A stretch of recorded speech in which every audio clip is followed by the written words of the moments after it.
In every community, some people are noticed every day, and then there are those who pass by quietly, almost invisible. Today's story is about a man who belonged to the second group, a janitor. For decades, he cleaned floors, emptied trash bins, and made sure classrooms were ready for students. He didn't wear a suit. He didn't sit in a corner office. He didn't even own a car for most of his life. But what he left behind shocked everyone.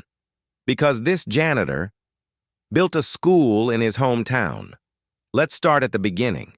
He was born into a poor family in a small town. His childhood was simple. No toys, no vacations, just survival. As a boy, he wanted to study, but books were expensive, so he borrowed them. And when he couldn't find books, he listened carefully in class, holding on to every word. By the time he graduated high school, his parents couldn't afford to send him to college, so he took the only job available, a janitor at a local school. It wasn't glamorous, it wasn't easy, but it was honest work. Every day he arrived before sunrise. He swept the hallways. He fixed broken desks. He polished the floors until they shined. And then, after everyone left, he quietly walked home to his small rented room. This routine continued for years. Most people thought he lived a boring life. Some even pitied him. But what they didn't know was that this janitor was paying attention. He had one goal in his heart, to one day give children what he never had, a chance at education. So while others spent money on new clothes, new cars, or expensive dinners, he saved.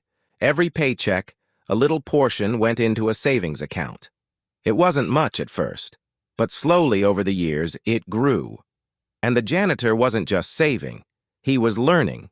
He visited the library often. He read about investing, saving, and compound interest. He studied stories of people who turned small amounts into fortunes. At first, he was cautious. He bought government bonds, safe, slow growth. Then, when he understood more, he bought a few shares of well-known companies. He didn't gamble. He didn't rush. He simply let time do the work. Year after year, the savings grew. He never boasted. He never told anyone. Even his closest friends didn't know. To them, he was just the janitor.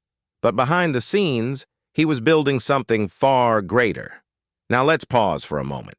Imagine the discipline it takes to work for decades at a modest job and still resist the temptation to spend. That's real strength. And that's exactly what this janitor had. By the time he retired, he had quietly built a fortune. It wasn't billions. It wasn't even hundreds of millions. But it was enough to change lives. Instead of using the money to buy luxury for himself, he made a different choice.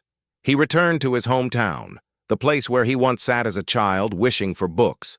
And there, he decided to build a school. Brick by brick, classroom by classroom, a dream became real. When the townspeople heard about it, they couldn't believe it.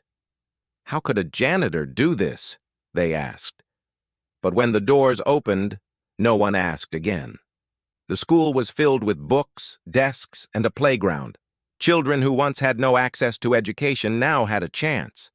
And every time those children walked through the gates, they were stepping into the janitor's dream. He lived simply until the end of his life. No big house, no flashy car, just a quiet man with a powerful legacy. And when people look back at his story, they don't remember the floors he swept or the trash he carried out. They remember the school, the hope, the lives he touched. Sometimes greatness doesn't come from standing on a stage or leading a company.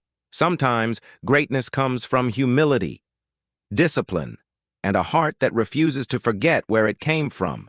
So the next time you see someone society overlooks, remember this janitor.